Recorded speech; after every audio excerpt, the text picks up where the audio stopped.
M E আছামৰ অইন এটা ভিডিঅ'লৈ আপোনালোকক সকলোকে পুনৰবাৰ স্বাগতম জনাইছোঁ।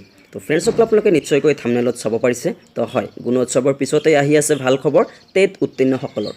তো আপোনালোকে নিশ্চয়কৈ জানে, ইতিমধ্যে আমাৰ শিক্ষামন্ত্ৰী ছাৰ ডাঙৰীয়াই আমাক মিডিয়া যোগে অৱগত কৰাইছে যে ছেকেণ্ড ফেজৰ বিজ্ঞাপনটো নিশ্চিত। তো এতিয়া কথা হ'ল DEE/SSA কোনটো বিচাৰে আপোনালোকে। ইয়াৰ ভিতৰতে আগত DEE নে SSA আগত বিচাৰে, অন্যথা কোনটো আগত ওলালে বেছি সুবিধাজনক হ'ব। তো এইখিনি কথাক লৈ আজিৰ মই এই ভিডিঅ'টোত আলোচনা কৰিম। তো ফ্ৰেণ্ডছসকল আপোনালোকে পাৰিলে ভিডিঅ'টো স্কিপ নকৰাকৈ শেষলৈকে চাব পাৰে। তো যিকিয়ে নহওক বন্ধু বান্ধৱীসকল, মূল ভিডিঅ'টোলৈ আগবাঢ়িছোঁ। তো হয় ফ্ৰেণ্ডছসকল, গুণোৎসৱৰ পিছতেই আহিব আপোনালোকৰ কাৰণে বহুতে এটা ভাল খবৰ। তো ফ্ৰেণ্ডছসকল আপোনালোকে নিশ্চয়কৈ জানে যে বহুকেইটা জিলাত এতিয়ালৈকে গুণোৎসৱৰ কাম বাকী আছে, কিয়নো অসমৰ চাৰিওপিনে পানী গভীৰভাৱে বিয়পি পৰিছে। তো যাৰ বাবে গুণোৎসৱৰ কামখিনি কৰিব পৰা সম্ভৱপৰ হৈ উঠা নাই। তো যিকিয়ে নহওক গুণোৎসৱৰ কাম শেষ হোৱাৰ পিছে আপোনালোকৰ যিটো টেটৰ ছেকেণ্ড ফেজৰ বিজ্ঞাপন এইখিনি ওলাব। তো এতিয়া কথা হ'ল যে DEE আৰু SSA। তো আপোনালোকে নিশ্চয়কৈ জানে যে DEটো হৈছে ৰেগুলাৰ পোষ্ট আৰু SSA হৈছে কণ্টেক্সুৱেল বেচিছ। তো এতিয়া SSA যদি আমি হিচাপ কৰি চাওঁ যে SSAত কিন্তু ভালেখিনি পদ ভেকেঞ্চি হৈ আছে।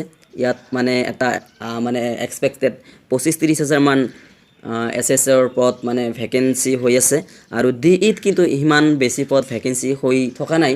তো কথা হ'ল যে আপোনালোকৰ DEE আৰু SSA দুয়োটাৰে বিজ্ঞাপন ওলোৱাৰ সম্ভাৱনা আছে, কিয়নো আপোনালোকে জানে SSAটো ওলাবই, যিহেতু SSAত বহুখিনি পদ ভেকেঞ্চি হৈ আছে।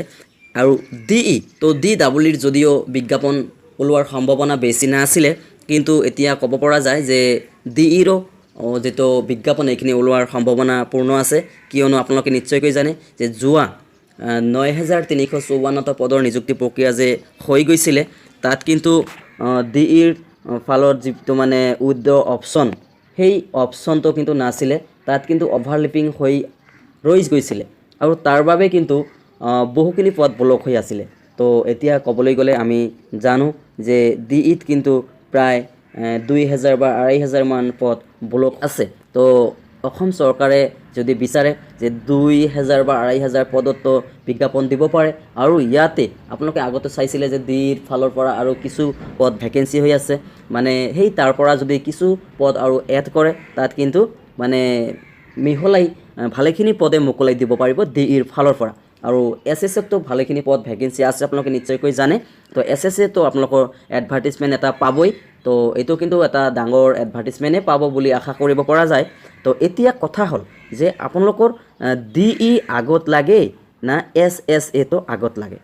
তো কিছুমানে হয়তো ক'ব পাৰে যে DE আমাক আগত লাগে, কিছুমানে হয়তো ক'ব পাৰে SSA আগত লাগে। তো মই মোৰ মতে কৈছোঁ যে আগত আমাৰ মতে হ'ব লাগে DE, আৰু SSAটো পিছত হ'লে বেছি ভাল হ'ব। যদি দুটা বিজ্ঞাপনে মোকলাই দিয়ে, তেনেহ'লে মই ভাবোঁ DEটো আগত দিলে বেছি ভাল হ'ব, অন্যথা SSAটো পিছত দিলে আৰু বেছি ভাল হ'ব। তো কিহৰ কাৰণে ভাল হ'ব আপোনালোকে নিশ্চয়কৈ জানিবই পাৰিছে। তো তথাপি মই অলপ কৈছোঁ যে DEটো হৈছে ৰেগুলাৰ পোষ্ট আৰু SSA হৈছে কণ্টেক্সুৱেল পোষ্ট। কিন্তু DEE যদি পিছত দিয়ে, SSA যদি আগত দিয়ে, তেনেহ'লে কিন্তু তাত বহুখিনি কেণ্ডিডেটছে পুনৰবাৰ এপ্লাই কৰিবলৈ চান্স পাব বা সুবিধা পাব, কিয়নো যে ৰেগুলাৰ পোষ্টৰ কাৰণে SSA বা সকলোৱে তাত এপ্লাই কৰিব পাৰে।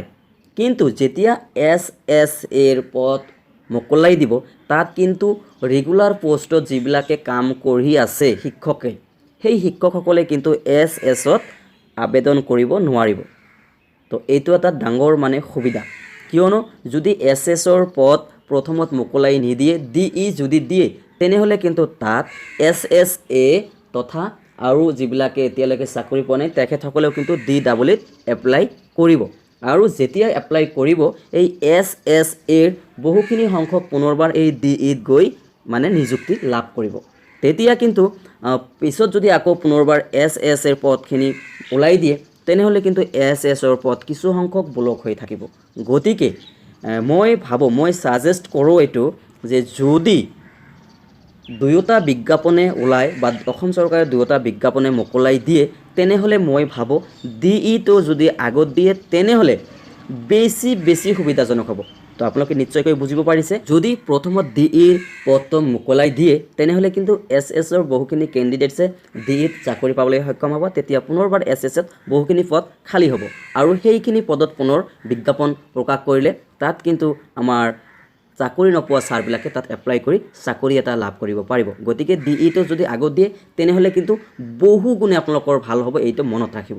গতিকে যদি অসম চৰকাৰে দুটা বিজ্ঞাপনে প্ৰকাশ কৰে তেনেহ'লে মই আবেদন কৰোঁ অসম চৰকাৰক যাতে প্ৰথমত DE-ৰ পষ্টটোৱে মোকলাই দিয়ে আৰু তাৰ পিছতে SS-ৰ পদখিনি দিয়ে। যদি আগত SS-টো দিয়ে তেনেহ'লে কিন্তু পুনৰবাৰ তেনেকুৱা মানে কিছু পদ হেৰফেৰ হোৱাৰ পূৰ্ণ সম্ভাৱনা থাকিব। তো এতিয়া কথা হ'ল DEE হওক বা SSA হওক, যদি আপোনালোকে হয়তো অলপ লাগি থাকে তেনেহ'লে কিন্তু মানে ভালেখিনি পদৰ বিজ্ঞাপন ওলোৱাৰ সম্ভাৱনা থাকিব। অন্যথা কিন্তু কেৱল কিছু সংখ্যক বিজ্ঞাপন দিয়ে মানে সমাপ্ত কৰিবলৈ মানে চেষ্টা কৰিব। গতিকে আপোনালোকে লাগি থাকিব। আপোনালোকে নিশ্চয়কৈ জানে যে শুই থকা শিয়ালে হাঁহ পাৰ ধৰিব নোৱাৰে, এই sleeping fox do not catches পণ্ট্ৰি।